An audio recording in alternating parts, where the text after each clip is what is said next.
Rain tapped softly against the hospital window, the kind of cold Atlanta rain that comes before sunrise, when the city is quiet and the streets still belong to delivery trucks, nurses changing shifts, and people carrying burdens too heavy to say out loud.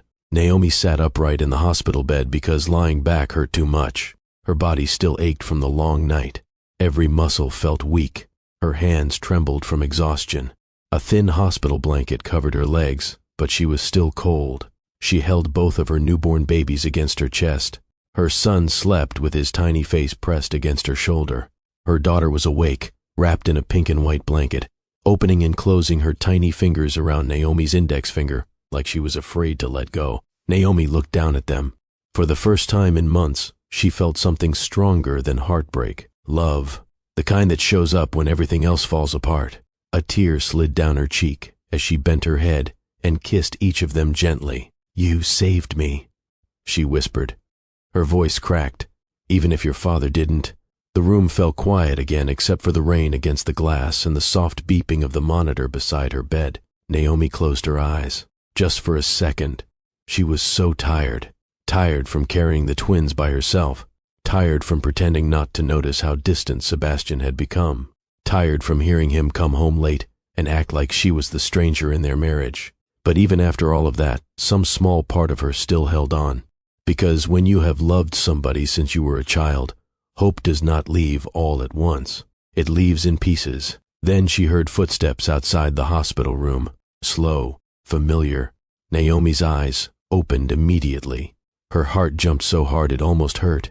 Sebastian. For one impossible second, everything inside her reached for him. Maybe he came back. Maybe seeing the twins changed something. Maybe the man she had spent her whole life loving finally remembered who he was. She looked toward the door with tears already gathering in her eyes. And suddenly, all the old versions of Sebastian came rushing back to her. Sebastian at 11 years old, dropping his backpack on the sidewalk after she fell off her bike. "You okay?" he had asked. She had tried not to cry. "I'm fine." He looked at her scraped knee and bent bicycle wheel. "You're not fine." That made her laugh even though it hurt. Then, another memory. Their first apartment after they got married. Too small. Too hot in the summer. One broken cabinet door they never fixed. Naomi had been standing barefoot in the kitchen making pancakes on a Sunday morning when Sebastian walked up behind her and kissed her forehead. "You know I'm still crazy about you, right?" he said. She laughed. "You better be." Then another, a night years later. Thunder outside. Naomi sitting at the kitchen table crying after losing someone she loved. Sebastian kneeling beside her chair, holding both her hands. "No matter what happens," he told her quietly, "I'm never leaving you." Naomi looked toward the hospital room door now and held her breath. Maybe he meant it after all. Maybe he just got scared. Maybe this was the moment everything changed.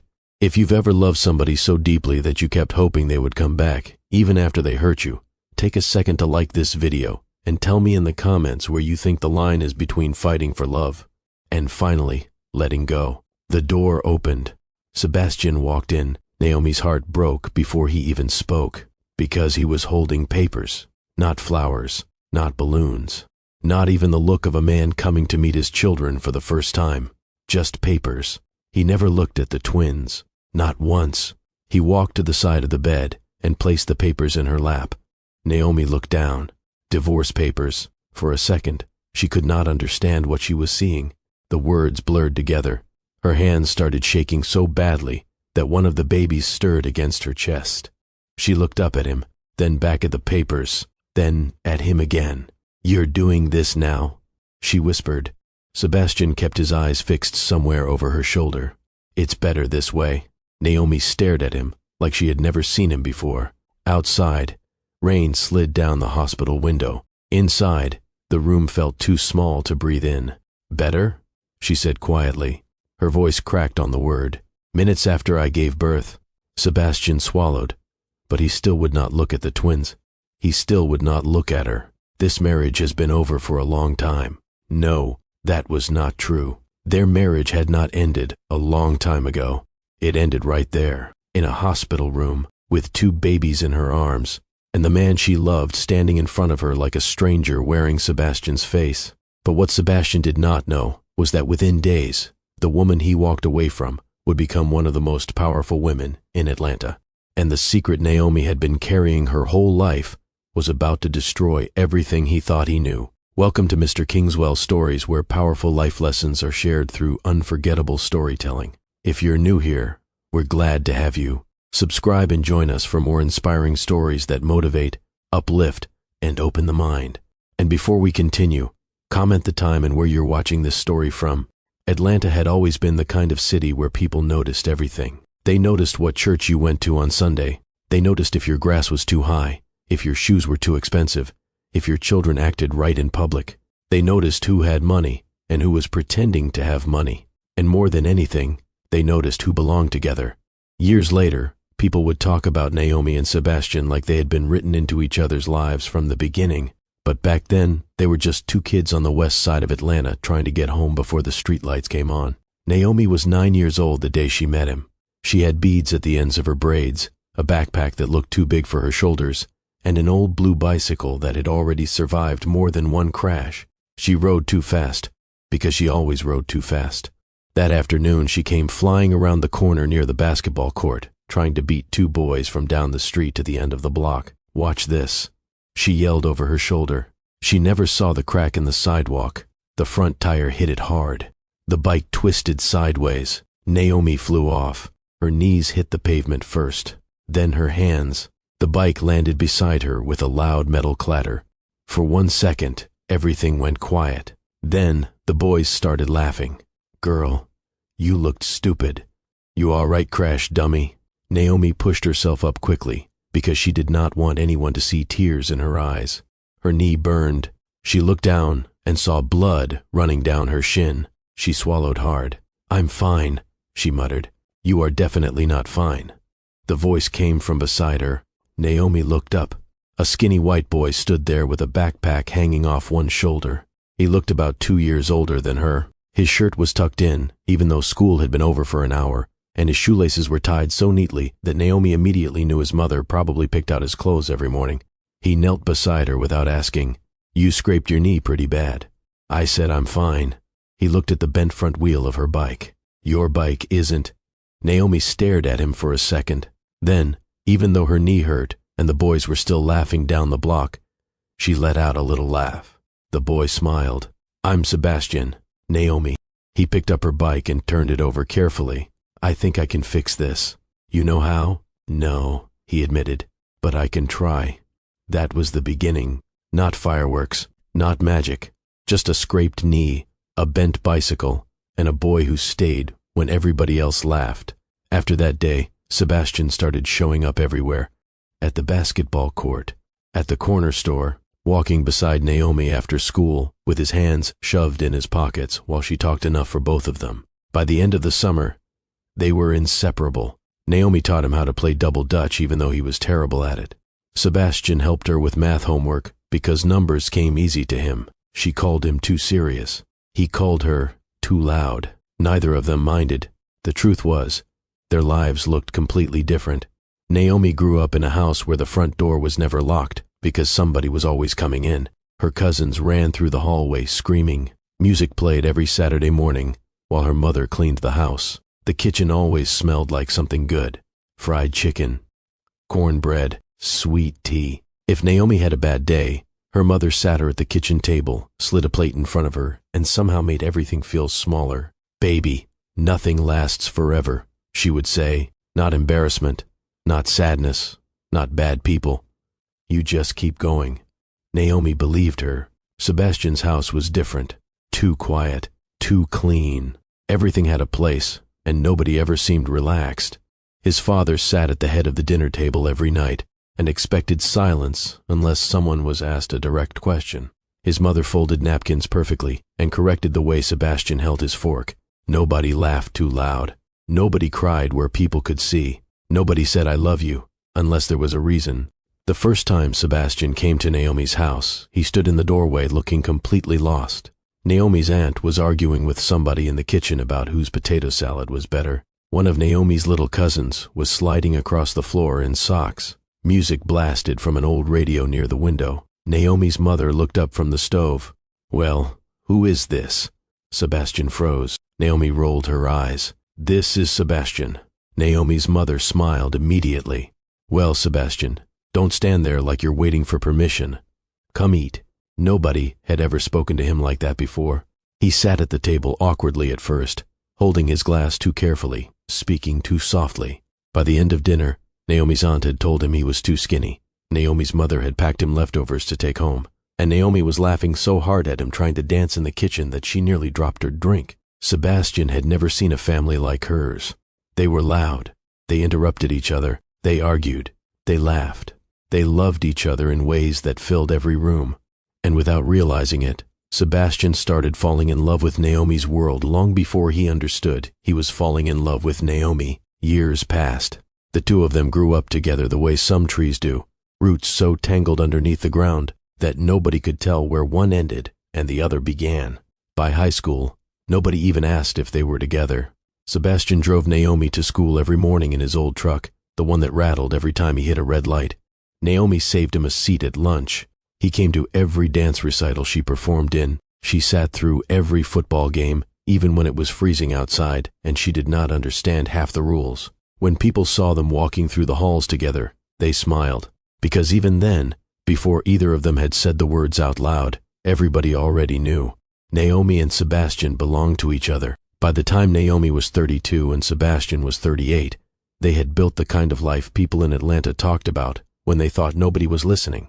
They lived in a beautiful house in Buckhead, with white shutters, a long front porch, and a kitchen Naomi loved because it had enough space for her to cook, while Sebastian stood in the way pretending he was helping. From the outside, their marriage looked perfect, but what made people jealous was not the house.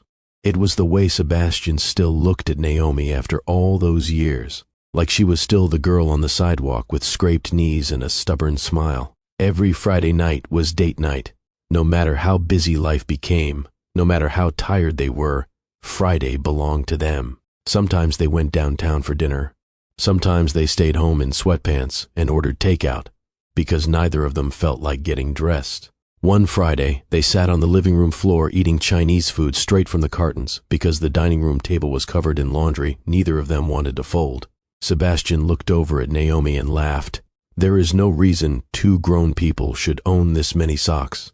Naomi narrowed her eyes. "Half of those are yours." "That is not true." "It absolutely is." Sebastian picked up one tiny pink sock from the pile. "Then explain this." Naomi burst out laughing so hard she nearly dropped her fork. "You are so dramatic." "No," he said, smiling. "You're just impossible."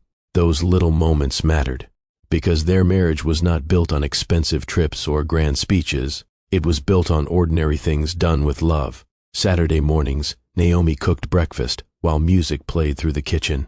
Sebastian always tried to help. He was terrible at it. One morning, he nearly burned the bacon because he got distracted watching Naomi dance while she cooked. "You know," he said, leaning against the counter, "most people would not call standing in front of a stove dancing." Naomi pointed the spatula at him. "Most people do not have rhythm. You don't have rhythm either. That is rude." "It is true." She laughed and shook her head. "Boy, if I was not married to you, I would throw you out of my house." Sebastian walked over, wrapped his arms around her waist, and kissed her forehead. "But you are married to me." Unfortunately, he smiled against her skin. That was how they loved each other, teasing, softly, in 1,000 ways that nobody else saw. At night, Naomi usually fell asleep first. She would curl up against Sebastian on the couch while they watched television, and halfway through the movie, her head would end up on his chest. Sebastian never moved her. He would pull the blanket over her, lower the volume, and sit there smiling to himself. Sometimes Naomi woke up just enough to mumble, "Are you still awake?" "Yeah, you better not let me miss the ending. You already missed it." Rude. Go back to sleep. And she always did. In the mornings, Sebastian kissed her forehead before work. Every single morning. Even if he was late, even if they had argued the night before, even if Naomi was still half asleep and barely noticed. One morning, she opened one eye as he stood beside the bed straightening his tie. "You leaving already?" "I have to." She reached for him without opening her eyes all the way. You forgot something. Sebastian leaned down. What? Naomi tapped her forehead. He smiled and kissed it gently. There. Better? Much. The people around them noticed things like that. At church, older couples smiled when they saw Naomi and Sebastian holding hands in the parking lot. At restaurants, people watched the way Sebastian still pulled out Naomi's chair without thinking about it. At family cookouts, Naomi's cousins teased them because Sebastian still followed Naomi around like she was the only person in the room. You know he looks at you like you invented sunlight, right? One of her cousins told her once. Naomi laughed, but secretly, she loved hearing it, because she looked at him the same way. Their marriage had survived things that would have broken other people. They had struggled when they were younger. There were years when money was tight, and they counted every dollar. Years when Sebastian worked long hours, and Naomi took extra shifts at the bank. Years when they fought over bills and stress, and the fact that life was harder than either of them expected. But they always found their way back to each other. That was what made their marriage strong. History, trust, the kind of love that grows because two people keep choosing each other, even when life is not easy. Naomi still remembered the first apartment they shared.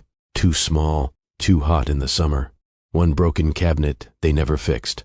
They used to sit on the kitchen floor eating cereal for dinner because they could not afford anything else. Back then, Sebastian used to look at her and say, "One day, I'm going to give you everything." Naomi would smile and shake her head. "You already do." And he believed her. For a long time, that was enough. Until something changed. At first, it was small. So small, Naomi almost convinced herself she imagined it. Sebastian started staying late at work more often.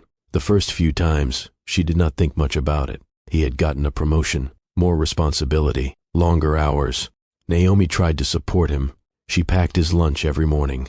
She sent him little texts during the day. "Don't work too hard. I miss you. Come home soon." Sometimes he answered. Sometimes he did not. Then one night, Naomi cooked his favorite dinner: baked chicken, macaroni and cheese, collard greens, cornbread. The whole house smelled like comfort, like family, like the life they built together. She heard Sebastian come through the front door and smiled before she even saw him. "You're just in time," she called from the kitchen. "Dinner's ready." Sebastian walked in slowly, loosening his tie. He looked tired, but there was something else too. Distance.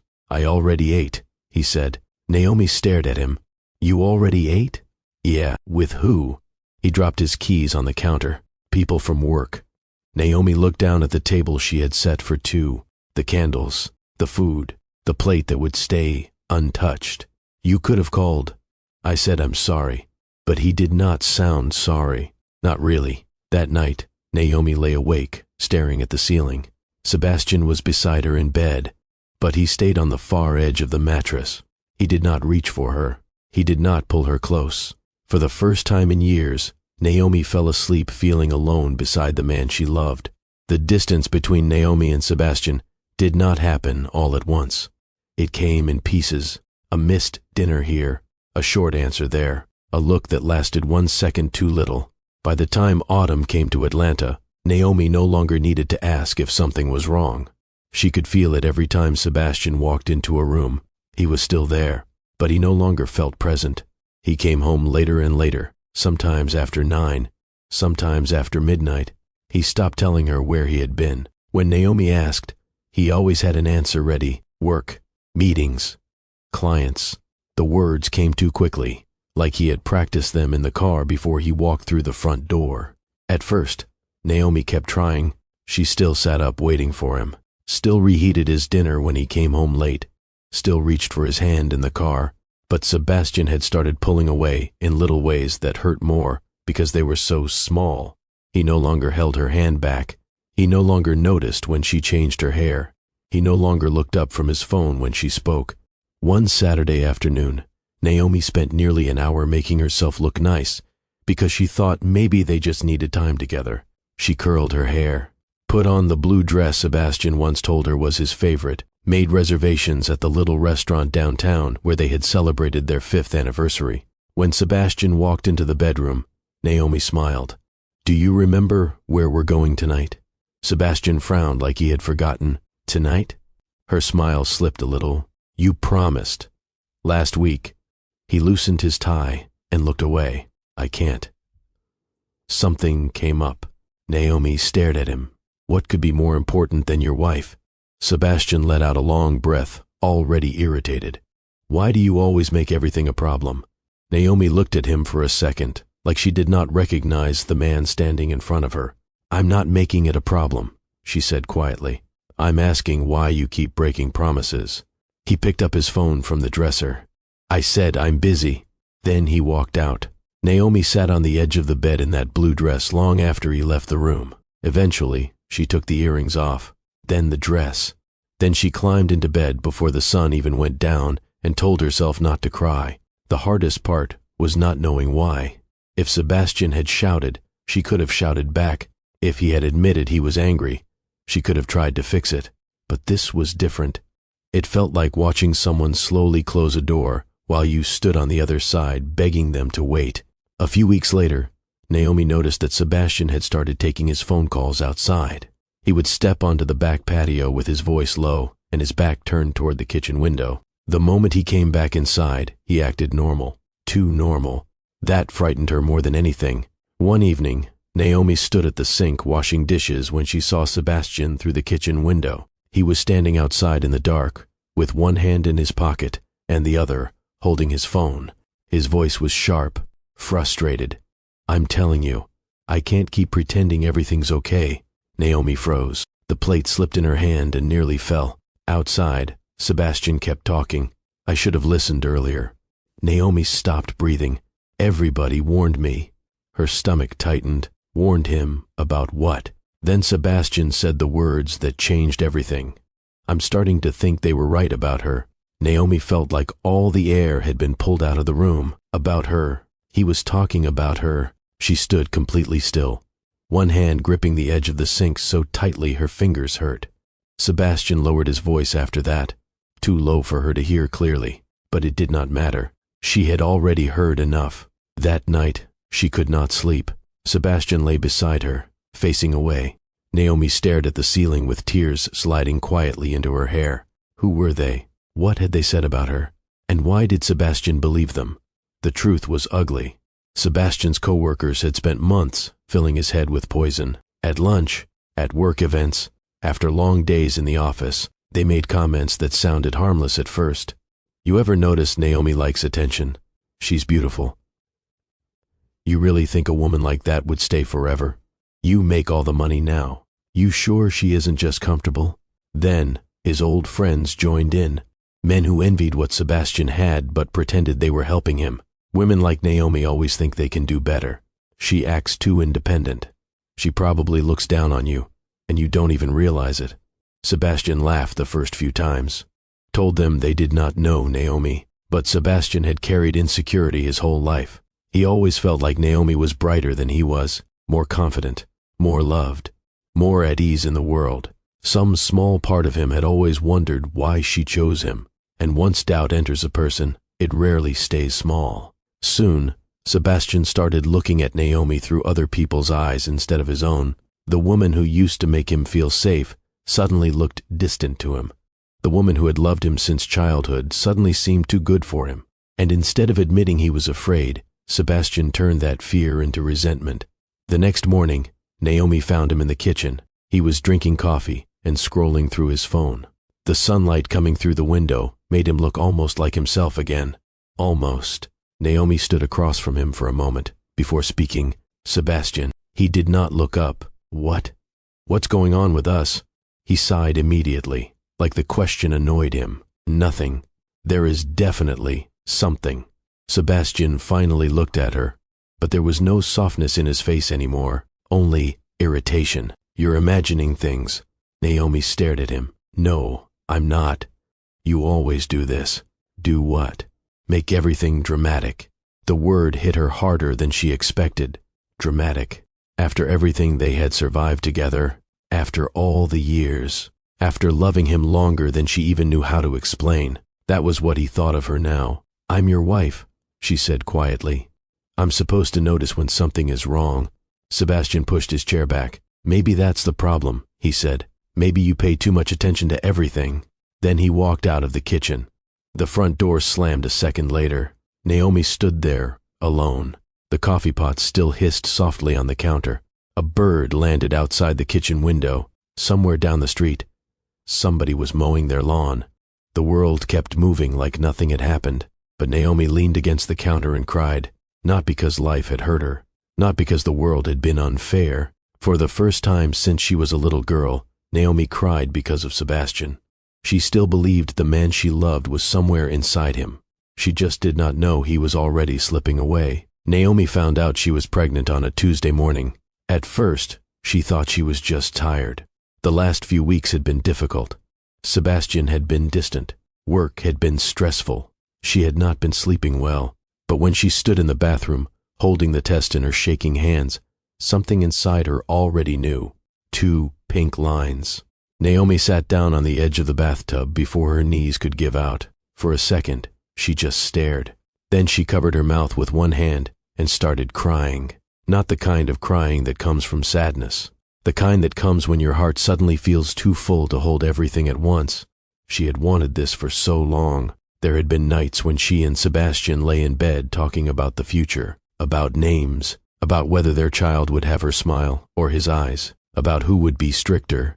Sebastian always said he would be. Naomi always laughed because she knew he would not. "You'd let our kid get away with anything," she told him once. "That is not true." "It is absolutely true." "No," he said, smiling. "You're the soft one. You cried during that dog movie.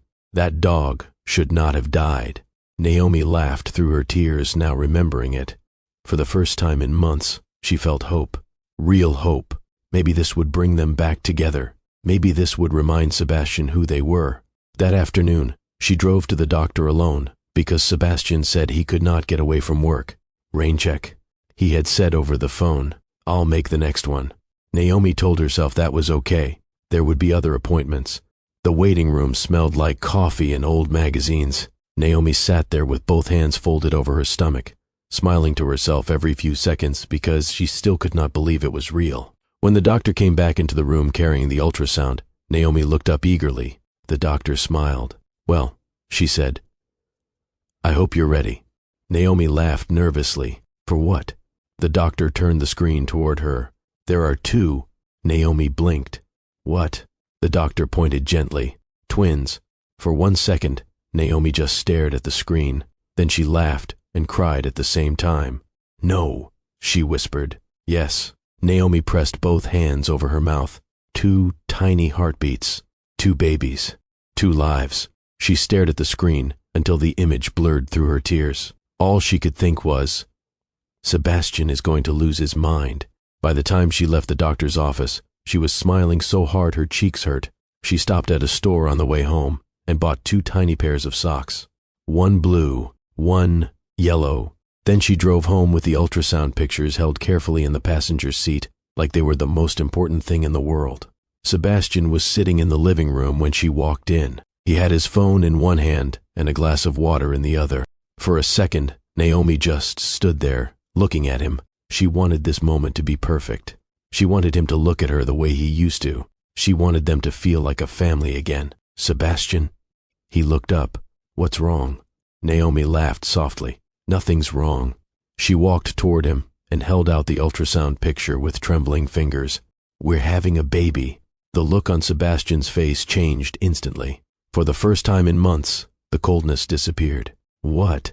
Naomi nodded, tears filling her eyes again. Then she smiled through them. "Actually, we're having 2. Sebastian stared at the ultrasound. "Twins?" "Twins." For a moment, he looked like himself again. The real Sebastian. The one Naomi had spent her whole life loving. He stood up quickly and pulled her into his arms. Naomi held on to him so tightly it almost hurt. "You're going to be a father," she whispered. Sebastian kissed the top of her head. For one brief moment, she let herself believe everything was going to be okay. That night they sat together on the couch looking at the ultrasound pictures. Naomi rested her head against his shoulder. "What do you think they'll be like?" she asked. Sebastian smiled faintly. "I don't know. I hope one of them gets your eyes. I hope both of them get your heart." Naomi looked up at him. There he was, the man she had been waiting for, the man she thought she was losing. and for one small, dangerous moment, she believed he had come back. But moments do not always mean change. The next morning, Sebastian was distant again. He kissed her quickly before work, but he did not smile. By the end of the week, he was staying late again. By the second week, he had already missed one doctor appointment. "I forgot," he said, when she asked where he had been. Naomi stood in the kitchen, holding the printed ultrasound pictures in her hand. "You forgot?" I said, "I'm sorry." "You promised." Sebastian rubbed the back of his neck. "I've got a lot going on." Naomi wanted to say, "So do I." Instead, she just nodded and looked away. The weeks passed. Naomi went to appointment after appointment alone. She heard both heartbeats by herself. She sat in waiting rooms by herself. She watched other husbands hold their wives' hands while she stared at the empty chair beside her. Every time she came home, she told herself the next appointment would be different. The next one, Sebastian would show up. The next one, he would hold her hand. The next one, he would remember this was his family too. But he never did. As Naomi's stomach grew, the silence in the house grew too. One evening, she stood in the nursery, looking at the half-finished crib, while Sebastian sat in the bedroom scrolling through his phone. The babies had been kicking all day, especially one of them. Naomi smiled to herself and walked into the bedroom. "Sebastian, what?" She took his hand gently. "Come here." He let her pull him over, though he looked distracted. Naomi placed his hand against her stomach. For a second, nothing happened. Then one of the babies kicked hard. Naomi laughed softly. "Did you feel that?" Sebastian pulled his hand away almost immediately. "That's nice." 3 words. That was all. No smile, no laugh, no wonder. Just 3 cold words that fell between them and stayed there. Naomi looked at him. "You don't even care, do you?" Sebastian sighed heavily. "I didn't say that. You didn't have to." He looked away, and somehow that hurt more.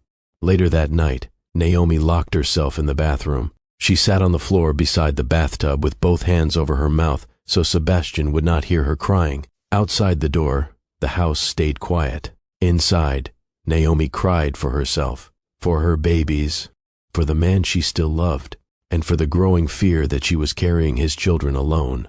By the time Naomi was 7 months pregnant, she no longer recognized her own marriage. The house in Buckhead still looked the same. The framed wedding pictures still hung in the hallway. Sebastian's shoes were still by the front door. His coffee mug still sat beside the sink every morning. But the feeling of home had disappeared. Naomi moved through the rooms like somebody walking through a place she used to know. Sebastian barely came home before midnight anymore. When he did, he looked through her instead of at her. He smiled at his phone more than he smiled at his wife. Some nights, Naomi sat alone in the nursery, folding tiny baby clothes while the television played quietly in the background just to fill the silence. She had painted the room herself. Soft cream walls, a rocking chair by the window, 2 small cribs side by side. She had spent hours arranging little blankets and baby clothes, trying to make the room feel hopeful even when she did not. One night, she found herself standing in the doorway of the nursery with one hand against her back because it hurt to stand too long. The twins kicked hard inside her. Naomi looked around the room and whispered softly, "I'm trying." Her voice broke on the words. "I'm trying so hard." But she was the only one trying. That truth finally became impossible to ignore on a Thursday night in August. The rain had been falling since late afternoon.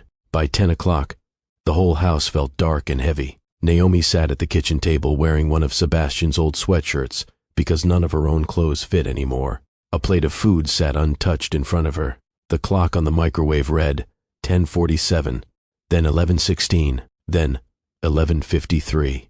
Finally, just after midnight, she heard the front door open. Sebastian walked inside. He looked tired, but not the kind of tired that comes from work. The kind that comes from being somewhere you know you should not have been. Naomi stayed sitting at the table. "We need to talk."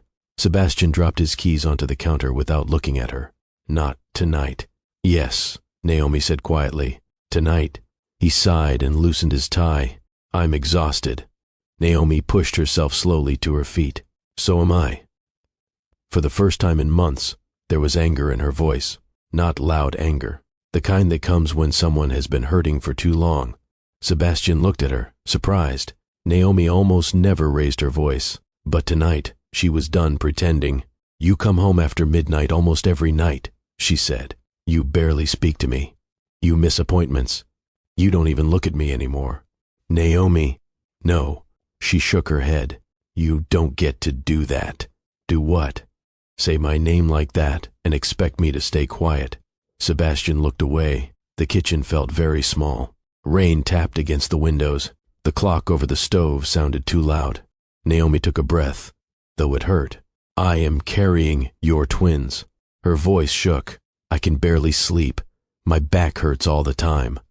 I cry in the bathroom so you won't hear me, and somehow I still keep telling myself, maybe tomorrow you'll come back to me."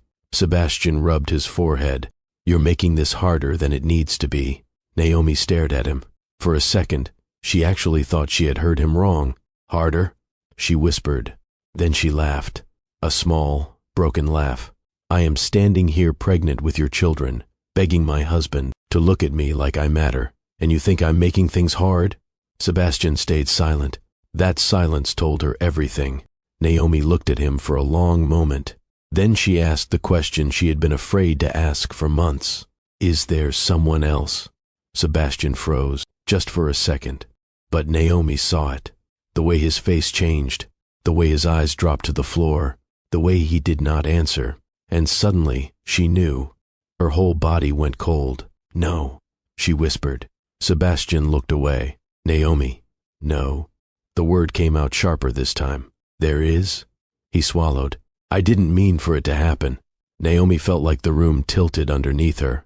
She grabbed the edge of the kitchen table because she thought she might fall. "You didn't mean for it to happen," she repeated. Sebastian looked miserable now, but not miserable enough. "It just—" He stopped. "Things haven't been good between us for a while." Naomi stared at him in disbelief. "Because you stopped trying. That's not fair." "No?" Tears filled her eyes. "Then what is fair, Sebastian? Tell me." "Which part is fair?" Her voice cracked. "The part where you stopped touching me? The part where you missed your baby's appointments? Or the part where you went looking for somebody else while I was at home carrying your children?" Sebastian looked down. "I haven't been happy." Those 5 words hit Naomi harder than anything else. For a second, she could not breathe. "You haven't been happy," she repeated softly. Then she laughed again, but this time there was nothing left in it. "I have loved you since I was 9 years old." Tears rolled down her face. "I loved you when you had nothing. I loved you when you doubted yourself. I loved you when you did not even know how to love yourself." Sebastian opened his mouth, but Naomi kept going. "I stood beside you through everything." She placed one hand over her stomach. "And now I'm standing here carrying your twins, and this is what you do to me?" The babies kicked suddenly, hard enough to make Naomi flinch. She closed her eyes for a second. Sebastian looked at her stomach. For one brief moment, guilt flashed across his face. Naomi saw it, and hated him for it, because guilt was not enough, not anymore. "Who is she?" Naomi asked quietly. Sebastian hesitated. "It doesn't matter. Don't lie to me." He looked away. Naomi nodded slowly. "Of course." The room went silent, the kind of silence that comes when something has finally broken beyond repair. Then Sebastian walked past her. Naomi frowned. "What are you doing?" He did not answer. She followed him slowly down the hallway. He walked into the bedroom, opened the closet, pulled out a bag. For a second, Naomi just stood there in the doorway, staring. "Oh no," she whispered. Sebastian started throwing clothes into the bag. A few shirts, a jacket, toothbrush, shoes. Naomi looked at him like she had never seen him before. "You're leaving?" Sebastian zipped the bag shut. "I think it's best." "Best for who?" He would not answer. Naomi stood there with tears running down her face while the man she had loved her entire life packed his things like their marriage meant nothing. When he finally walked past her carrying the bag, she did not try to stop him. She could not. The front door opened, then closed, and the house became quiet. Too quiet. Naomi stood in the hallway for a long moment before slowly walking to the nursery. The room was dark except for the small lamp beside the rocking chair. She walked to one of the cribs and gripped the railing with both hands. Her knees felt weak. The twins moved inside her again. Naomi lowered her head.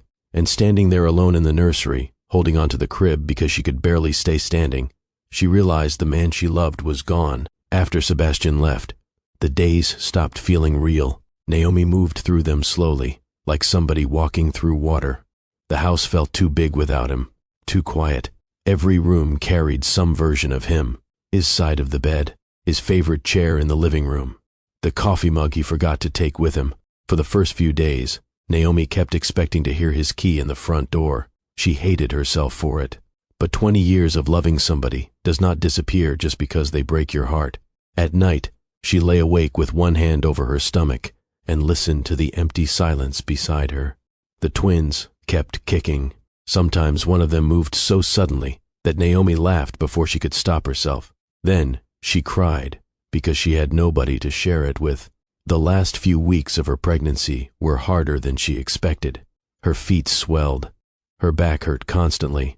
Some mornings she sat on the edge of the bed for 10 minutes, just trying to find the strength to stand up. Still, she did everything alone.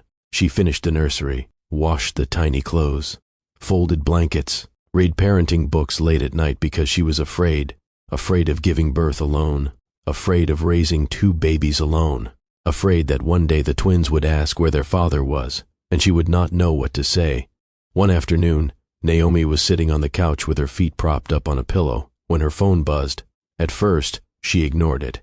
She had stopped answering most calls, stopped replying to messages. People either wanted to gossip or offer pity. She wanted neither, but the phone kept buzzing. Finally, Naomi picked it up. The moment she saw the screen, her stomach dropped. A picture. Sebastian, standing beside another woman, his arm around her waist, both of them smiling. He looked happier than he had looked in months. The woman had her head against his shoulder, like she belonged there. Naomi stared at the picture until her vision blurred. It felt like somebody had reached into her chest and squeezed, not because she still believed he would come back, because seeing it made everything real. The late nights, the lies, the way he stopped looking at her. It had not been in her head. He had already left her long before he walked out of the house. Naomi quietly turned the phone face down on the coffee table. Then she sat there, staring at nothing. One hand rested over her stomach. The babies moved beneath her palm. "I know," she whispered softly. "I know." 3 nights later, Naomi woke up just after 2 in the morning with a sharp pain low in her stomach. She sat up too quickly. For a second, she thought maybe it would pass. Then another pain came. Stronger this time. Naomi grabbed the edge of the mattress and breathed through it. "No," she whispered. Her water broke before she could even reach the bedroom door. The next hour passed in a blur. The hospital, bright lights, nurses moving quickly, questions she barely heard. By the time Naomi reached the delivery room, she was exhausted and shaking. The contractions came one after another. Every part of her body hurt. She kept looking toward the door, even though she told herself not to. Sebastian never came. Hour after hour passed.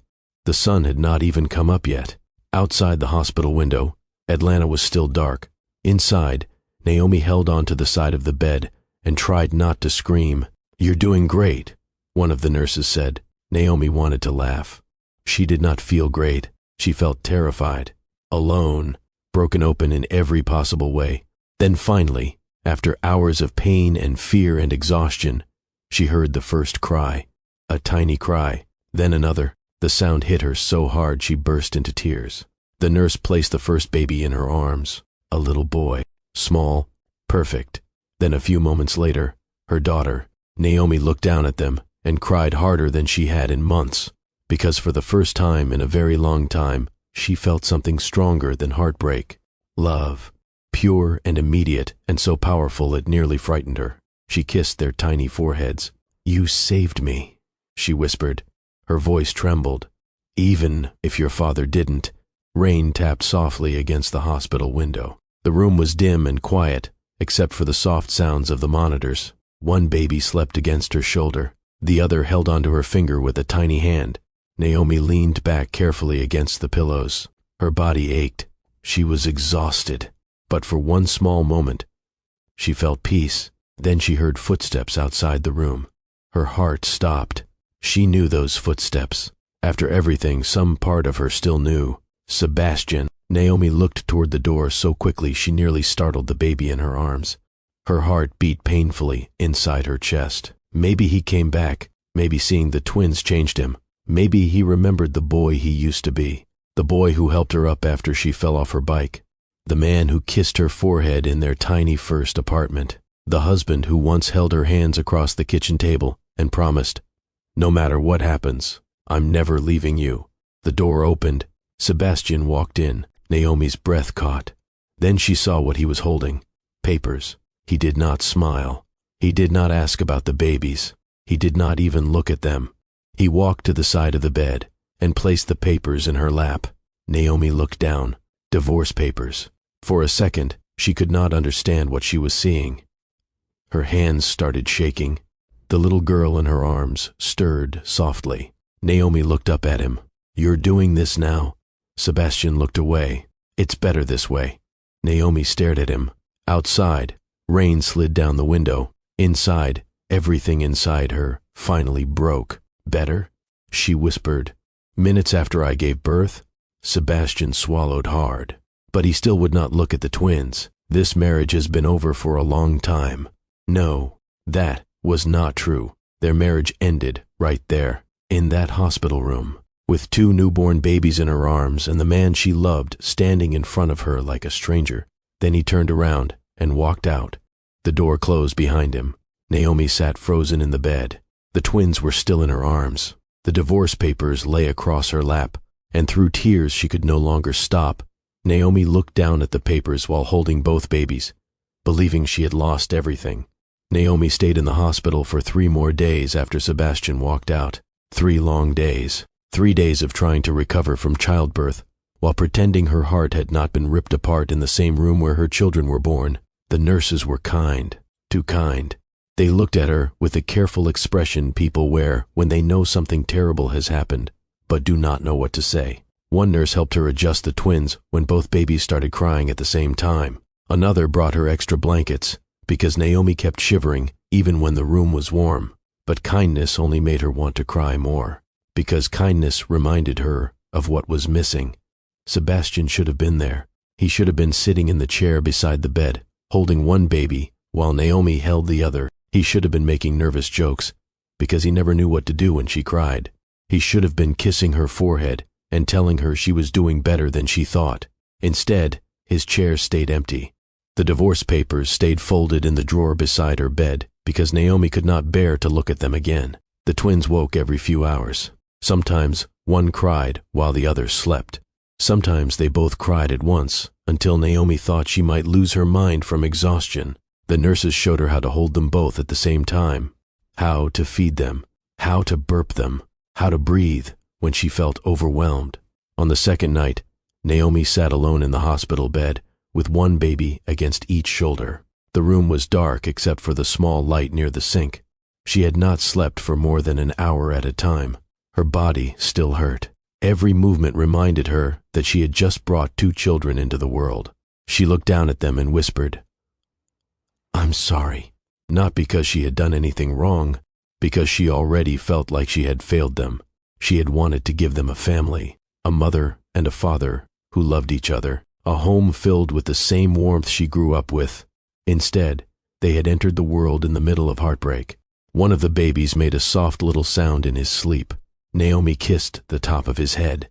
Then she kissed her daughter's forehead too. "I'm going to be enough," she whispered, even though she was not sure she believed it. On the morning she was supposed to leave the hospital, Naomi sat in a wheelchair near the front entrance. One baby was asleep in the carrier beside her. The other rested quietly in her arms. Outside, Atlanta moved like nothing had happened. Cars passed. People hurried across the sidewalk with coffee in their hands. The sky was bright and clear after days of rain. Naomi looked down at the twins. She had no idea what came next. She did not know where she would live. She did not know what she would do about the house. She did not know how she was supposed to raise 2 babies when she still felt broken herself. Then, a black SUV pulled up in front of the hospital. Naomi barely noticed at first. She thought it was probably there for someone else. But a few seconds later, the driver stepped out. He wore a dark suit and carried a leather folder under one arm. He looked around until his eyes landed on Naomi. Then he walked toward her. "Naomi?" She frowned slightly. "Yes? I've been trying to reach you." Naomi shifted the baby in her arms. "I think you have the wrong person." The man stopped in front of her and handed her a business card. The moment Naomi looked down at it, every thought in her head disappeared, because she recognized the last name printed there, a name she had not heard in years, a name connected to a part of her life Sebastian never fully understood. Her grandfather. Naomi looked back up slowly. The man lowered his voice. "There has been a development regarding your grandfather's estate." For a second, Naomi could only stare at him. Her grandfather had died months earlier. She knew that, but she had not gone to the funeral. She had not spoken to anyone from that side of the family in years. When Naomi was a little girl, her mother had taken her away from that world, away from the money, away from the people who treated family like business. Her mother always said the same thing: money can buy a big house, but it cannot make people love you. So Naomi grew up with less money, less comfort, but more love, more laughter, more realness. Her grandfather had never forgiven her mother for leaving, and after a while, Naomi stopped expecting to hear from him at all. Now this man stood in front of her holding a leather folder, like her entire life had not just fallen apart. "I don't understand," she said quietly. The man crouched slightly so he would not tower over her. "Your grandfather left instructions that you were to be informed personally." Naomi stared at him. "He left me what?" The man opened the folder. Inside were papers, pages and pages of them, legal documents, property records, account statements. "There are still details to settle," he said carefully. "But according to the final reading of the will, you are the primary heir." Naomi blinked. "What does that mean?" "It means," he said gently, "that your grandfather left everything to you." Naomi shook her head immediately. "No." The man gave her a sad little smile. "Your grandfather owned a great deal more than most people realized." Naomi looked down at the papers. Her grandfather had spent decades buying property across Atlanta. Office buildings, apartment complexes, land, investments, a company, an empire nobody talked about openly because old money in Atlanta often prefers silence. "He left all of that to me?" "Yes." Naomi looked at the twins, then back at the man. "How much?" The man hesitated. Then he answered, "The current estimate is just over $1 billion. Naomi laughed. A sharp, breathless laugh that sounded almost like crying, because it was impossible, because she was sitting outside a hospital with 2 newborn babies, a broken heart, and a hospital bracelet still around her wrist.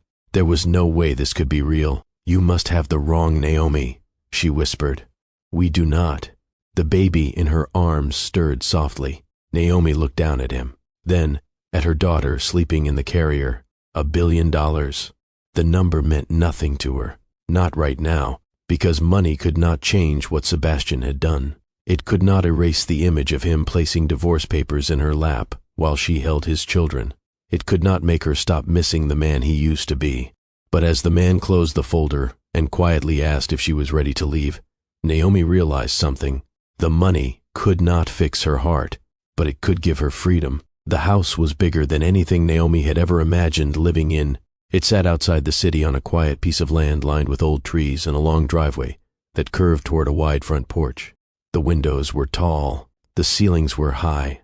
There was enough space for the twins to grow up running down hallways and enough silence to make Naomi uncomfortable at first.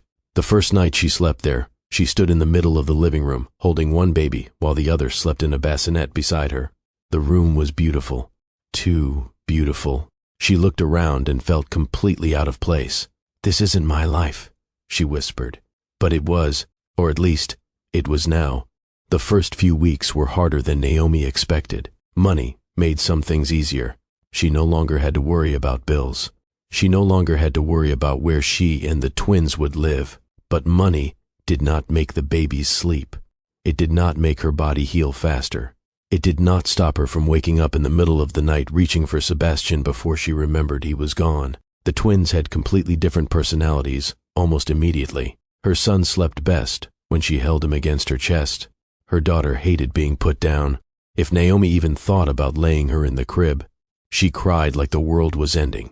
Some nights, Naomi walked through the house at 3 in the morning with one baby in each arm, whispering, "Please, please, go to sleep." There were nights she sat on the nursery floor crying while both babies cried louder. Nights. She looked at the clock and realized she had not slept more than 40 minutes at a time. One afternoon, after both babies finally fell asleep, Naomi walked into the laundry room carrying a basket of tiny clothes. She looked down at the basket. Little socks, tiny onesies, soft blankets folded neatly on top, and suddenly she started crying. Not a few tears, the kind of crying that bends you in half. She leaned against the washing machine and covered her face with both hands, because she was exhausted, because she missed the man Sebastian used to be, because she was angry that he had left her with all of this, because she loved her children so much that sometimes the weight of it frightened her. A few minutes later, one of the babies cried through the baby monitor. Naomi wiped her face quickly, took a deep breath, and went right back to being their mother. Little by little, something inside her started changing, not all at once, slowly, like sunrise. At first, it was small things. One morning, she looked at herself in the bathroom mirror and realized she had been wearing the same oversized sweatshirt for 4 days. Her hair was pulled back carelessly. There were dark circles under her eyes. For a second, she barely recognized herself. Then she did something she had not done in months. She took her time. She washed her hair, curled it, put on a soft sweater she actually liked, added a little lip gloss. When she looked in the mirror again, she still looked tired. But she also looked like herself, a little more. The next day, music came back into the kitchen. Naomi had not listened to music since Sebastian left. The silence had felt safer. But one Saturday morning, while making breakfast with one baby balanced on her hip, she turned on an old song she loved. At first, she just listened. Then she started singing quietly. Then, without even thinking about it, she smiled. Her daughter stared at her from the high chair and laughed. Naomi laughed too. It was the first real laugh she had heard from herself in months. The estate people kept calling. There were meetings, documents, questions about the company her grandfather left behind. At first, Naomi wanted nothing to do with it. The idea of running a company felt impossible. She already felt overwhelmed trying to keep 2 babies fed and asleep. But one afternoon, while both twins napped in the nursery, Naomi sat at the long kitchen table with a stack of papers in front of her. She told herself she would only read for 10 minutes. 3 hours later, she was still sitting there. There was something in her that understood it. The reports, the numbers, the way different parts of the business connected. Naomi found herself making notes in the margins, asking questions, seeing things other people had missed. She remembered all the years she spent helping Sebastian, looking over his presentations, giving him advice before important meetings, helping him think through problems, even though nobody ever gave her credit for it. The truth was, Naomi had always been smart. She had simply spent years making herself smaller, because she thought that was what love required. Now, for the first time, there was nobody standing in front of her shadow. Weeks passed. Naomi settled into a rhythm.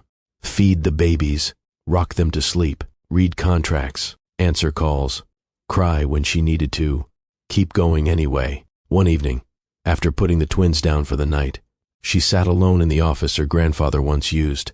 The room smelled faintly like old books and wood polish. A city map of Atlanta hung on the wall. Pins marked different properties across the city. Naomi looked around slowly. Then she opened one of the folders in front of her and started reading. Outside the office window, the sky turned dark. Inside, Naomi stayed at that desk, studying, learning, growing, and for the first time in a very long time, she did not think about whether Sebastian missed her, because she was too busy becoming the woman he never believed she could be. Be honest in the comments. If somebody left you at your lowest, would you ever let them come back once you finally learned your worth? The next morning, Naomi got dressed carefully. She chose a simple dark outfit, pulled her hair back neatly. Then she kissed the twins on their foreheads, picked up her bag, and walked out the front door. For the first time in her life, Naomi was not walking into a room as somebody's wife. She was walking in as herself. And when she stepped into the company her grandfather had left behind, she did it with her head held high. At first, Sebastian convinced himself he had made the right decision.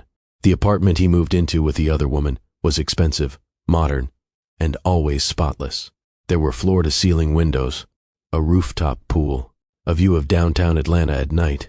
For the first few weeks, everything felt easy. No late-night arguments, no crying, no responsibility. The other woman laughed at everything Sebastian said. She told him he deserved better. She told him Naomi had never appreciated him. And because Sebastian was desperate to believe he had not destroyed his own life, he listened. When she wrapped her arms around him and said, "You look happier now," Sebastian nodded, even though something inside him knew she was wrong. Because happy people do not lie awake at night thinking about the sound of their wife crying. Happy people do not wake up in the middle of the night and reach for someone who is no longer there. Happy people do not keep hearing the same sentence in their head over and over, minutes after I gave birth. But Sebastian pushed those thoughts away. He told himself he had done what was necessary, that he and Naomi had been unhappy, that the marriage had already been over. He repeated those lies to himself so often that for a while, he almost believed them.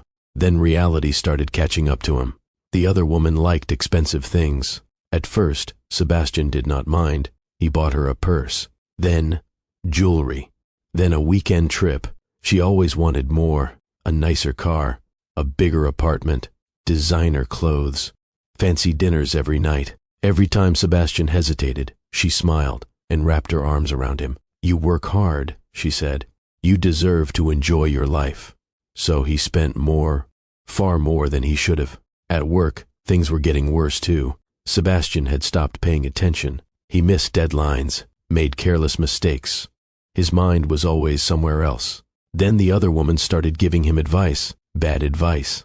Take the bigger risk. Stop listening to people who are scared. You're smarter than everybody there. Sebastian listened to her because his pride needed someone to tell him he was right. So he made a decision at work that cost the company money, a lot of money. For the first time in years, people stopped looking at Sebastian like he was successful. Now they looked at him with disappointment, then suspicion, then silence. The same coworkers who once encouraged him suddenly disappeared. Nobody invited him to lunch anymore. Nobody called. Nobody stood beside him. One Friday afternoon, Sebastian got called into a meeting. By the time he walked back out, he no longer had a job. He sat in his car in the parking garage for nearly an hour. His hands gripped the steering wheel so tightly his fingers hurt. He should have called Naomi. That was the thought that came into his mind first. Because every time something went wrong in his life, Naomi had always been the person he called. Naomi would have told him it would be okay. Naomi would have made coffee and sat beside him at the kitchen table. Naomi would have reminded him that losing a job did not mean losing himself. But Naomi was gone, because he had left her. Sebastian drove home slowly. When he opened the apartment door, the lights were off. At first, he thought the other woman was out. Then, he noticed the silence. Too much silence. The closet door stood open. Empty. The dresser drawers were gone. The bathroom counter was clear. Even the expensive watch he bought her was missing. Sebastian stood in the middle of the apartment, staring at the empty room. Then he saw the note on the kitchen counter.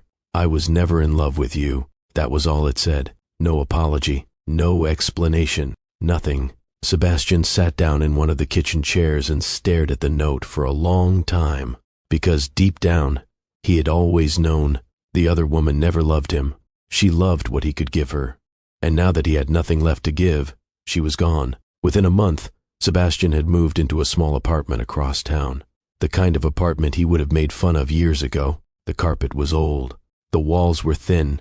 The kitchen light flickered every time he turned it on. Most nights, he sat alone on the couch in the dark because he could not stand the silence but hated television even more. One evening, he was half asleep with an untouched dinner on the coffee table when he heard Naomi's name on the television. His head snapped up. There she was, on the screen. Naomi. For a second, Sebastian forgot to breathe. She looked different, not different in the way he expected. She still looked like Naomi, still had the same eyes, the same smile, but now there was something else in her face, strength, peace. She was standing in front of a building downtown while a reporter talked about her, about the company she had inherited, about the businesses, about the properties. Then Sebastian heard the number, $1 billion. He sat up straight. What? The reporter kept talking, but Sebastian barely heard the rest. $1 billion. Naomi. His Naomi, the woman he accused of wanting him for money, the woman he believed people when they said she was using him. His stomach turned, because suddenly he saw everything clearly. Naomi had never needed him for money. She had loved him when they had nothing. She loved him in that tiny apartment with the broken cabinet. She loved him when he drove an old truck and counted every dollar.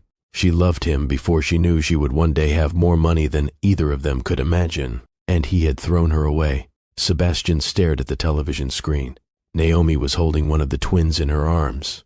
She was smiling, not the old smile, not the smile she used to give him when she was hoping he would come back. This smile looked different, like she had stopped waiting, like she had learned how to live without him. That hurt more than the money, more than losing his job, more than being alone, because for the first time, Sebastian understood what he had really lost. Not a wife, not a house, not a comfortable life. He had lost the one person who loved him when he had nothing, the one person who stayed, the one person who knew every broken part of him and chose him anyway. And he traded her for attention, for ego, for lies. The television kept playing. Naomi kept smiling. Sebastian lowered his head into his hands, and alone in that cheap apartment, for the first time in years, he cried. Sebastian did not know what to do with himself after seeing Naomi on television. For days he sat in that small apartment replaying every second of the interview in his head.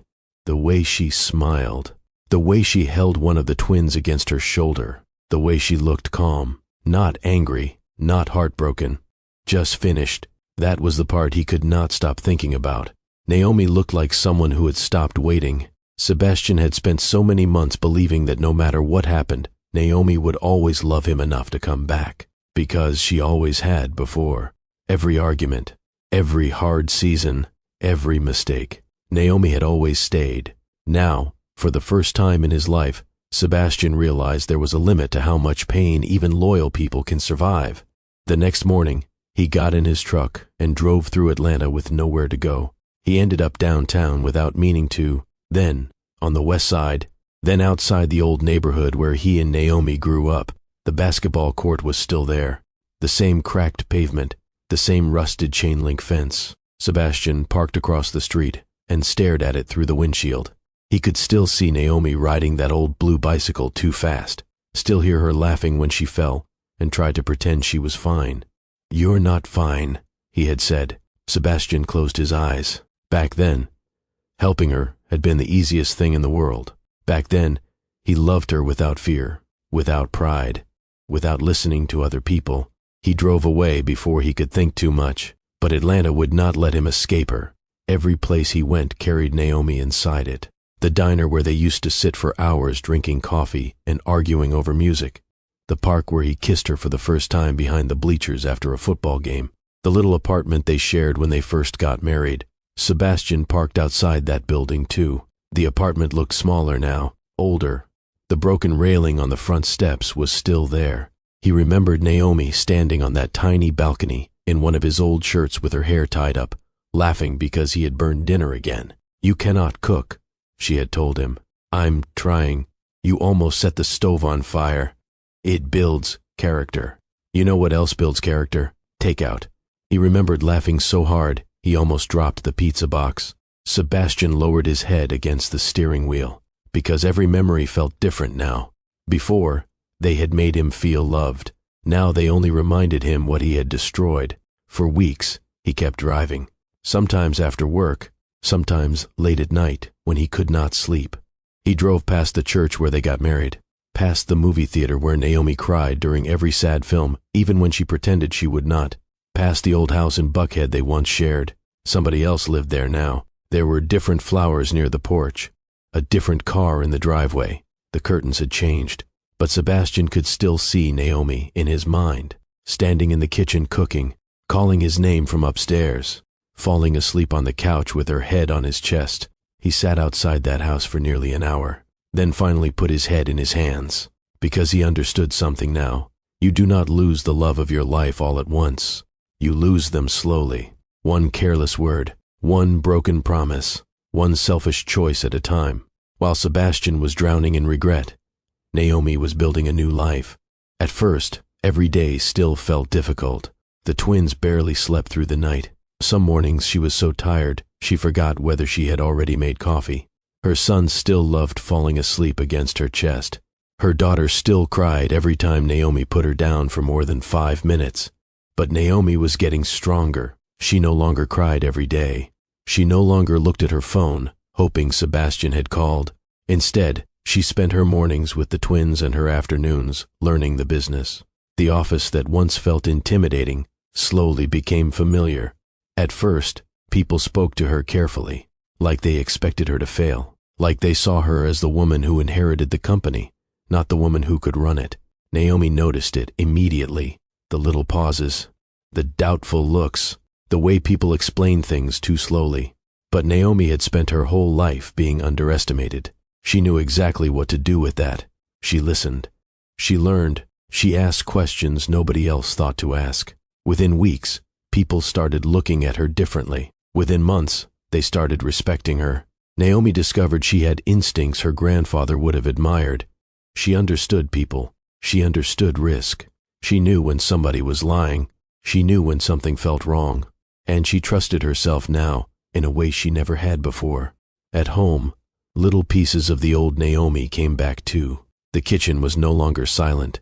Music played while she cooked dinner with one baby on her hip and the other in a little chair beside her.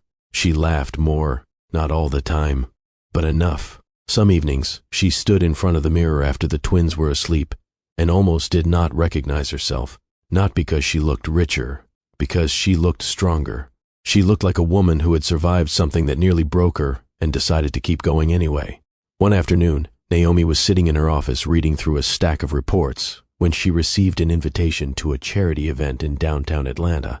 At first, she almost threw it away. The thought of going made her nervous. She had not been to an event like that in over a year, not since before the twins, not since before Sebastian. But then she looked at the invitation again. The event supported programs for young mothers and local schools, the kind of thing Naomi cared about, the kind of thing she wanted to be part of now. So she said yes. The night of the event, Naomi stood in front of the mirror in her bedroom while the twins slept down the hall.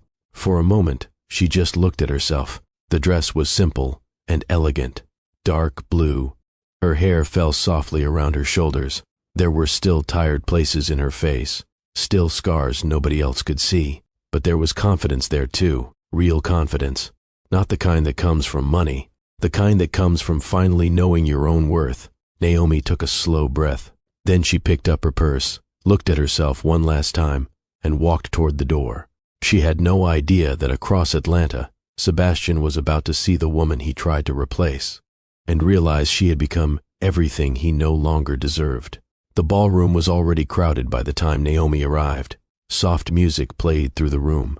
People stood in small groups holding glasses and talking quietly beneath warm lights. The windows overlooked downtown Atlanta, and the city glittered below them. For a second, Naomi stood near the entrance and almost turned around. She had spent so long focused on the twins, the business, and surviving, that she had forgotten what it felt like to walk into a room full of strangers. Then she straightened her shoulders. She was not the same woman who once sat alone in a hospital bed believing she had lost everything. So she walked inside. People noticed her immediately, not because of the money, not because everyone in Atlanta had heard her story. They noticed her because Naomi carried herself differently now. There was something steady about her, something calm, the kind of strength that cannot be bought. She smiled politely when people introduced themselves. She answered questions about the company. She spoke about the programs she wanted to create for struggling mothers. And little by little, the nervousness faded. For the first time in a long time, Naomi felt like she belonged exactly where she was. Across the room, Sebastian saw her. He had not planned on coming. One of the few people from his old life who still spoke to him had invited him at the last minute. Sebastian almost said no. Then he heard Naomi would be there. Now he stood near the back of the room, holding a drink he had not touched, staring at her like she was somebody he had once known in another life. She looked beautiful, but not in the way he remembered. There was still the same warm brown skin, the same eyes, the same smile, but now there was confidence in the way she stood, peace in the way she laughed. She no longer looked like the woman who waited by the window, hoping he would come home. She looked like someone who had finally realized she did not need him. And that hurt more than anything.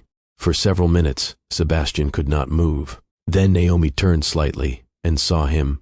The smile left her face, not because she was heartbroken, not because she wanted him back, because she had not expected him.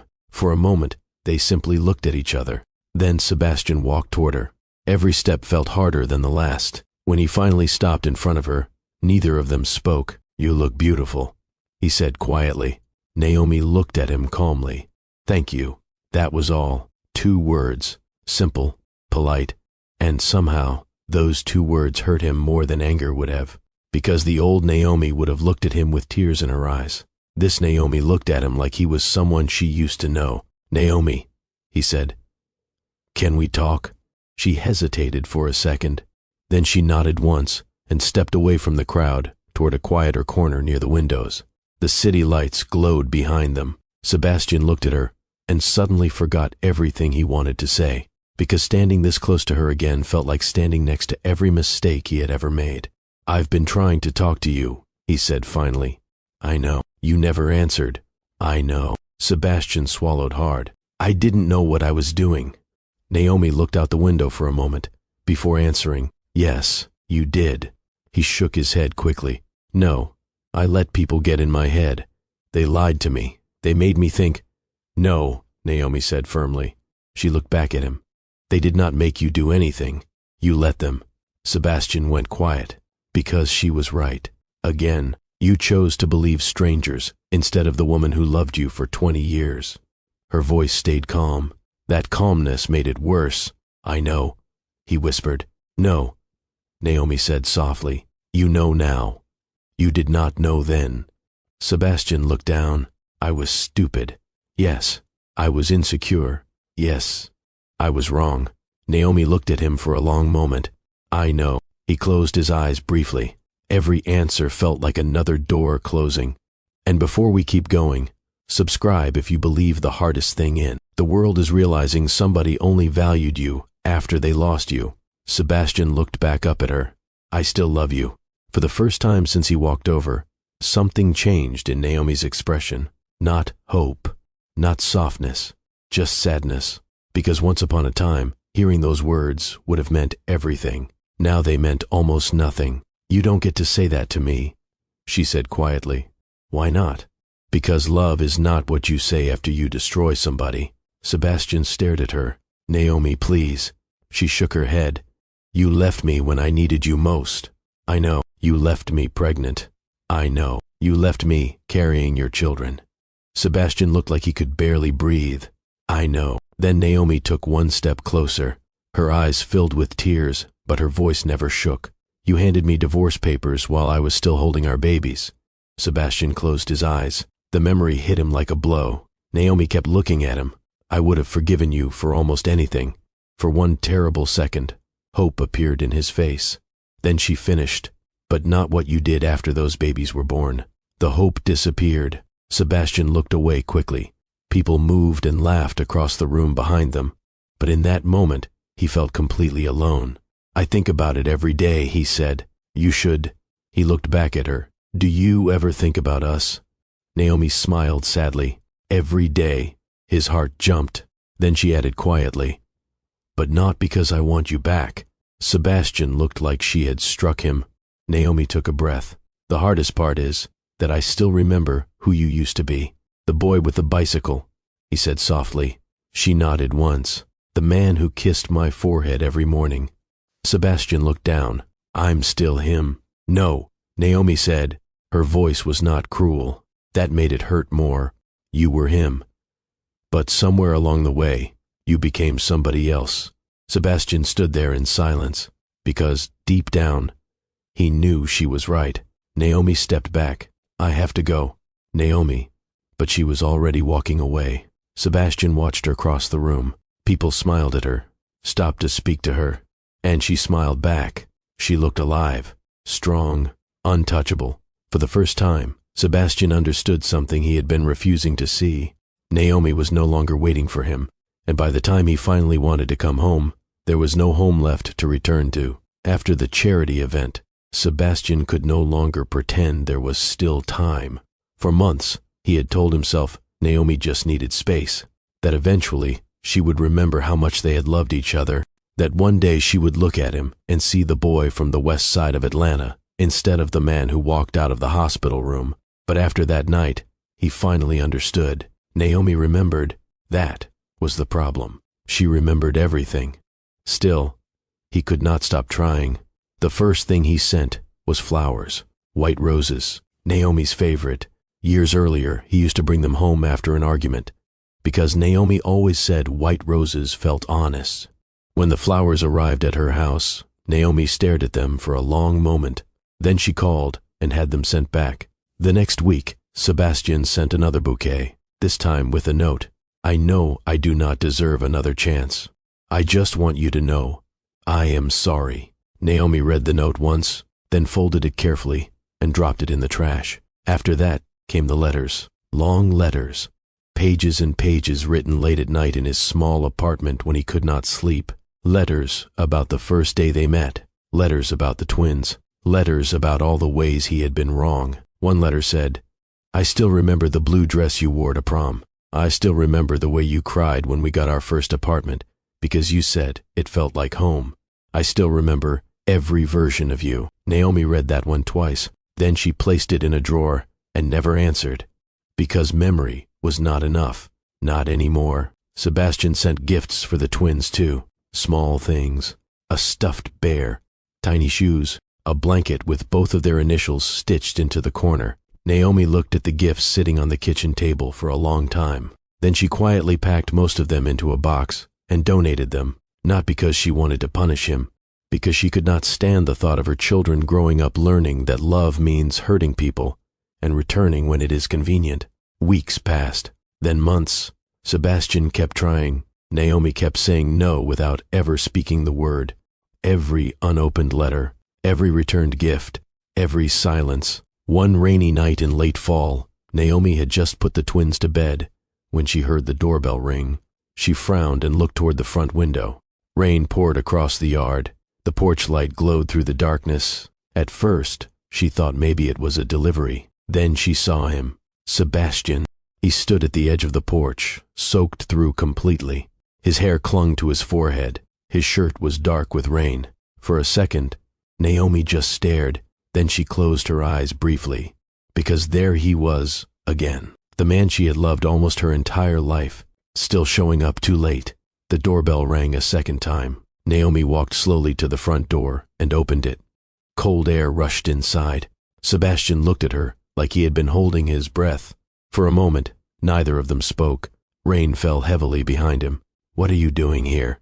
Naomi asked quietly. I needed to see you. You shouldn't be here. I know. Then why are you? Sebastian looked down for a second, then back at her. Because I can't do this anymore. Naomi crossed her arms over herself. Do what? Pretend I'm okay. His voice cracked slightly. I'm not okay, Naomi. The old version of her would have softened immediately. The old version of her would have stepped aside and let him in, made him coffee, wrapped a blanket around his shoulders, asked him what was wrong. But that woman did not live here anymore. Naomi stayed where she was. You lost the right to come to me when you're hurting, she said softly. Sebastian looked like the words physically hurt him. I know. Do you? He swallowed hard. I think about you every day. Naomi looked away for a second. Rain beat against the porch. Somewhere upstairs, one of the twins made a small sound through the baby monitor on the kitchen counter. Sebastian heard it too. His face changed instantly. Pain, regret, longing. I should be here, he whispered. Naomi looked back at him. You should have been. He closed his eyes. I know. You should have been there when I was scared. I know. You should have been there when they were born. His voice broke. I know. You should have been there when I cried myself to sleep because I did not know how I was going to do this alone. Sebastian wiped a hand across his face, though Naomi could not tell if it was rain or tears. I'm sorry. The words hung between them. Too late. Too small. Naomi looked at him for a long moment. Then she said the truth she had been carrying for months. You loved me when it was easy. Sebastian stared at her. When we were young. When life was simple. When all we had to do was love each other.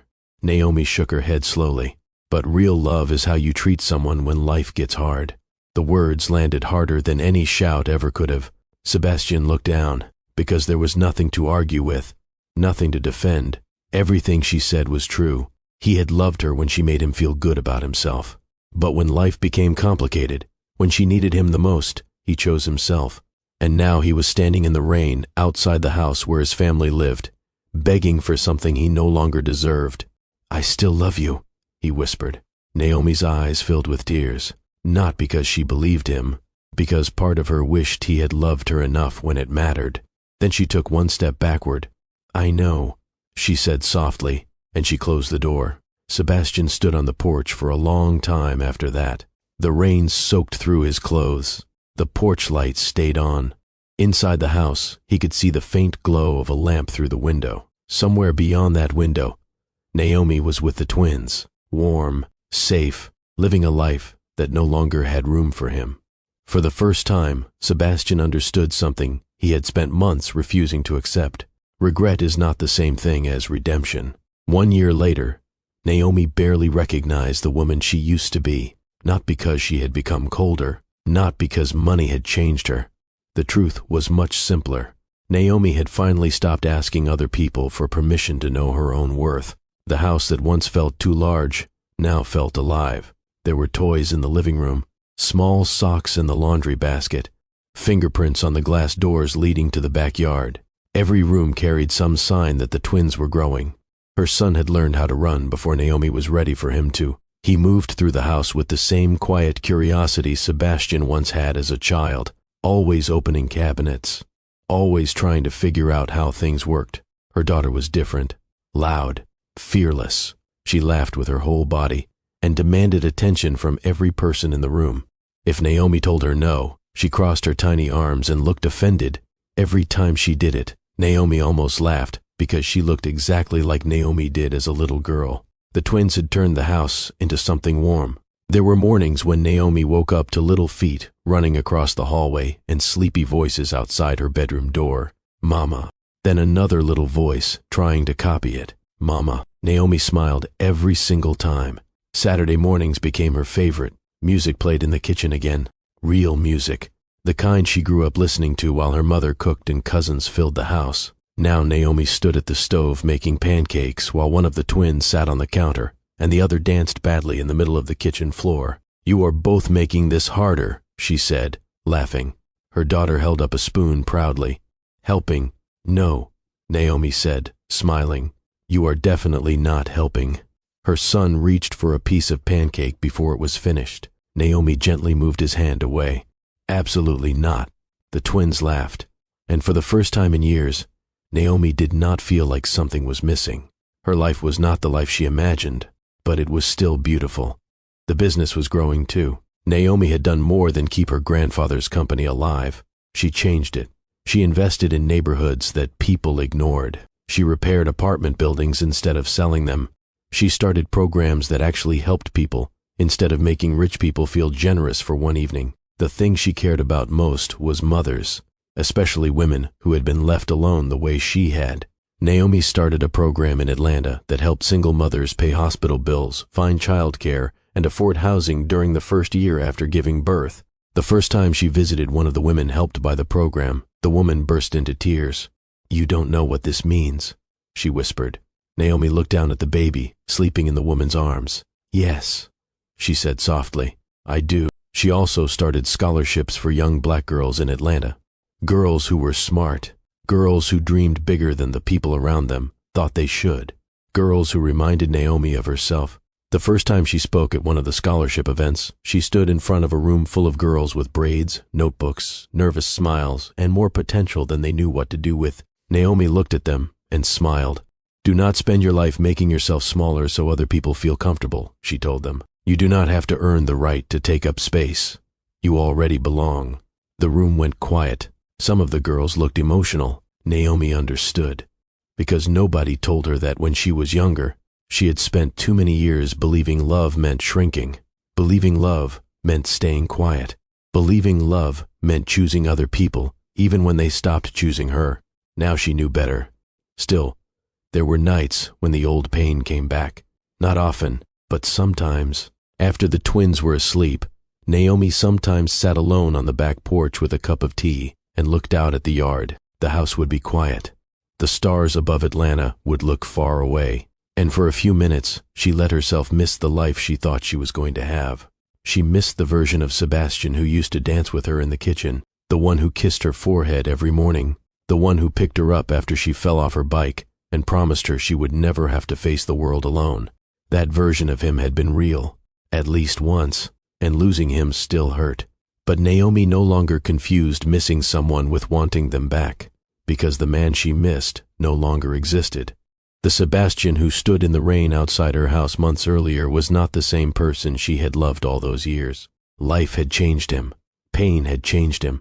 But pain had changed her too. The difference was that Naomi used her pain to become stronger. Sebastian used his pain to look backward, and there is no future waiting for people who live there. One evening, Naomi stood in the doorway of the twins' room watching them sleep. Her son had one arm thrown across the blanket.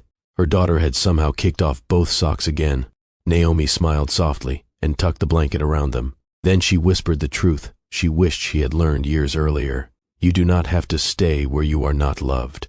The twins slept peacefully, and Naomi turned off the light, walked quietly out of the room, and closed the door behind her.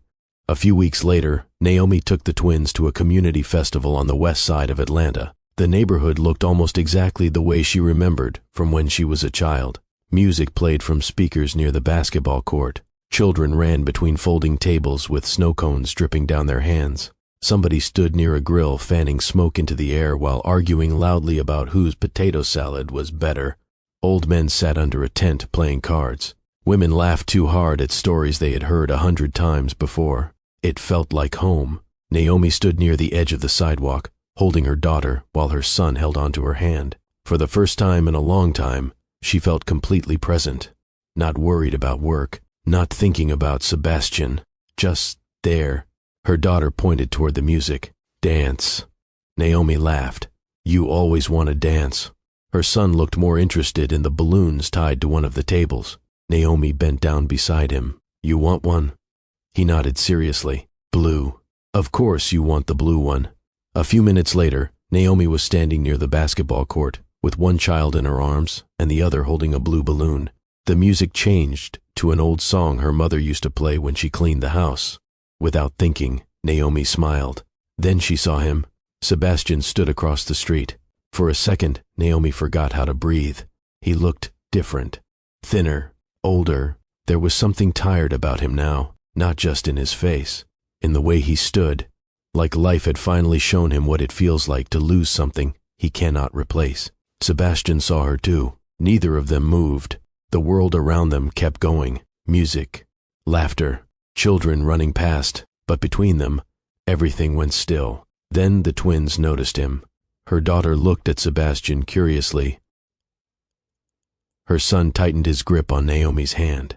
They were old enough now to understand that he was familiar, even if they did not fully understand why. Sebastian crossed the street slowly. Naomi stayed where she was. When he finally stopped in front of them, there was a long silence. Hi, he said quietly. Naomi nodded once. Hi. Sebastian looked at the twins. His face changed immediately. Naomi had seen that expression before, the day she told him she was pregnant. The first moment he saw the ultrasound. Love, pain, regret, all at once. They're so big, he said softly. Naomi looked down at them. They are. Sebastian crouched carefully, so he was closer to them. Hey, the twins stared at him. Her daughter hid her face briefly against Naomi's shoulder, then looked back at him again. Her son stayed very still. Sebastian smiled sadly. They're beautiful. Naomi looked at him. I know. Again, those same 2 words. Simple, calm, and somehow impossible for him to hear without feeling his heart break. Sebastian stood back up slowly. For a moment, neither of them spoke. Then he looked at Naomi. I think about you every day. Naomi did not answer right away, because she believed him. That was the sad part. She knew he was telling the truth. Finally, she looked at him. I know, Sebastian swallowed. I know I don't deserve another chance. No, Naomi said softly. You don't. He nodded once, like he had expected that answer. I still wish. He stopped, then tried again. I wish I could go back. Naomi looked away for a second. Across the street, somebody laughed loudly. The smell of barbecue drifted through the air. Children shouted near the bounce house. Real life kept moving. But Naomi and Sebastian stood there inside the ruins of everything they used to be. You can't, Naomi said. Sebastian looked down. I know, you made your choice. I know, I begged you to stay. His face tightened. I know, I begged you to remember who we were. Sebastian closed his eyes briefly. Naomi took a breath. And you still left. When he looked back at her, his eyes were full of tears. Not dramatic tears. Not the kind meant to make someone feel guilty. The kind that come when a person finally understands the full weight of what they have done. I loved you, he whispered. Naomi looked at him for a long moment. Then she shook her head. No, Sebastian. His face fell. You loved me. Past tense. The words hit him harder than anything she had said before. Because she was right. The man who truly loved her would not have left her alone in that hospital room. The man who truly loved her would not have believed strangers over the woman who had spent her whole life choosing him. The man who truly loved her would have stayed. Sebastian looked down at the ground. His voice was barely above a whisper. I would do anything to fix it. Naomi looked at him sadly. But you can't. There it was, the truth. Simple. Final. Sebastian looked at the twins again. Then back at Naomi. For 1 second, she saw the boy she once loved. The one who stood beside her after she fell off her bike. The one who used to look at her like she was the best thing that ever happened to him. And maybe that made it hurt a little, because somewhere along the way, he had become someone else. Naomi adjusted her daughter on her hip and reached for her son's hand. I have to go. Naomi. She stopped, but she did not turn around. Sebastian looked at her back and realized there was no speech left to make. No perfect apology, no way back. Because some people do not lose the love of their life in one moment. They lose them slowly. Until one day, the person they hurt finally learns how to live without them. And by the time Sebastian finally understood what Naomi was worth, she was already gone. Naomi stood still for one last moment before turning back toward him. The music from the festival drifted through the air behind them. Children laughed somewhere down the street. Her son held tightly to her hand. Her daughter rested sleepily against her shoulder. Sebastian looked at her like he was trying to memorize her face. Like if he looked long enough, maybe he could keep some small piece of her. But Naomi had spent too many years being the woman who stayed while everybody else changed their mind. She would not do that anymore. Sebastian swallowed hard. Do you think you'll ever forgive me? Naomi looked at him quietly. The answer came easier than she expected. I already did.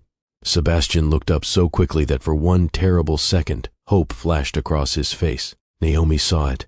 Then she shook her head gently. But forgiveness and trust are not the same thing. The hope disappeared, because deep down, he already knew. Forgiveness meant she no longer carried anger every day. It meant she no longer stayed awake at night wishing he had suffered the way she did. It meant she had made peace with what happened. But trust was different.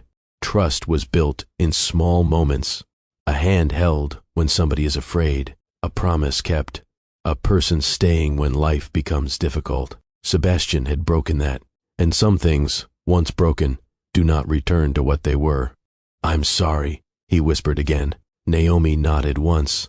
I know. There was nothing else to say. The twins shifted beside her. Her daughter reached up and touched Naomi's cheek with one tiny hand.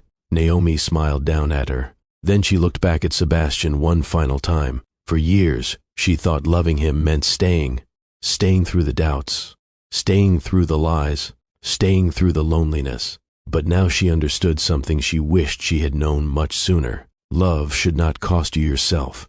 The people who truly love you do not make you beg to be chosen. They do not make you feel like you are too much, too emotional, too difficult, or too easy to leave. They stay, and when they fail, they take responsibility before it is too late. Sebastian looked like he wanted to say something else, but for once, there were no words left. Naomi turned and began walking away. The twins held onto her hands. The festival stretched out in front of them. Music, food, families, life. Behind her, Sebastian stayed exactly where he was. He watched Naomi disappear slowly into the crowd.